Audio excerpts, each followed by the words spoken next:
150 years ago, our country was at war with itself. Hardly the idyllic land promised to the European settlers.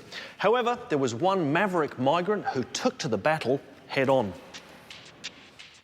The dashing Major Gustavus Ferdinand von Tempsky came out to New Zealand for the goldfields, but instead found the battlefields were far more to his liking.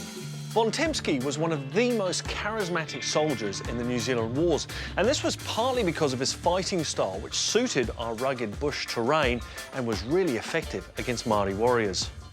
Von Tempsky became a folk hero and a figurehead in wars throughout the country, but only after earning his stripes during battles in the Waikato. Well, the Waikato Museum's got a fantastic collection of Von Tempsky items, some of which are owned by the museum, like these scrimshaw horns here, but many others which are on long-term loan from the Von Tempsky family.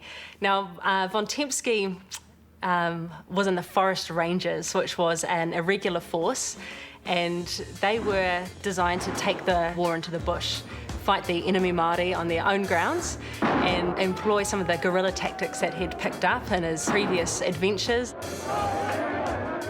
Got a watercolour here by Von Tempsky, and it's of a forest ranger in uniform. It's interesting that it's in uniform because apparently the bush was so wet that they dropped the pants and favoured kilts instead, so they were this real kind of crazy crew of guys wandering around fighting in the bush in kilts.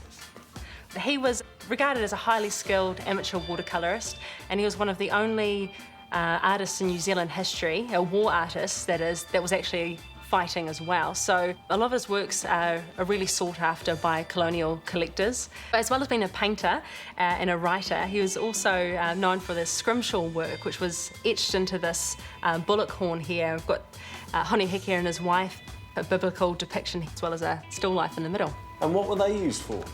Well, some of them were used for holding gunpowder. They were powder horns, but these ones here just appear to be decorative. Here's a portrait of Von Tempsky, and I love this because it shows him with his Garibaldi shirt, which he was known for his long locks. He's been described as a really flamboyant character, a swashbuckling soldier, a bit of a romantic. So he was a really colourful character from New Zealand's past, and I think this photo really depicts that, which is quite nice. We've got a letter here written in 1868 from Von Tempsky to his wife Amelia, and I love this letter because he starts off, "To my dearest wife, thank you for the photo you've sent, you're a thoughtful little woman." Then he carries on and he says, "I think you could have arranged your hair a little more artistically, and I don't see the reason why you shouldn't crimp as well as anybody else." And if you have a close look, you'll see he's drawn a little sketch there of what he thinks she should do her hair like next time. Well, I think it's fantastic that the Waikato Museum has this collection because Von Tempsky was such a player, I guess, in the Waikato region and Waikato wars, and it's really neat for us to have that relationship with the family where we can be long-term carers for this material. The Waikato Museum has this powder horn in their collection, and it came with a note suggesting the other one of the pair could be found at the National Museum in Wellington. Well, it turns out that Te Papa do indeed have another powder horn, and they look remarkably similar. But whether they were owned by Von Tempsky himself, we'd have to ask him.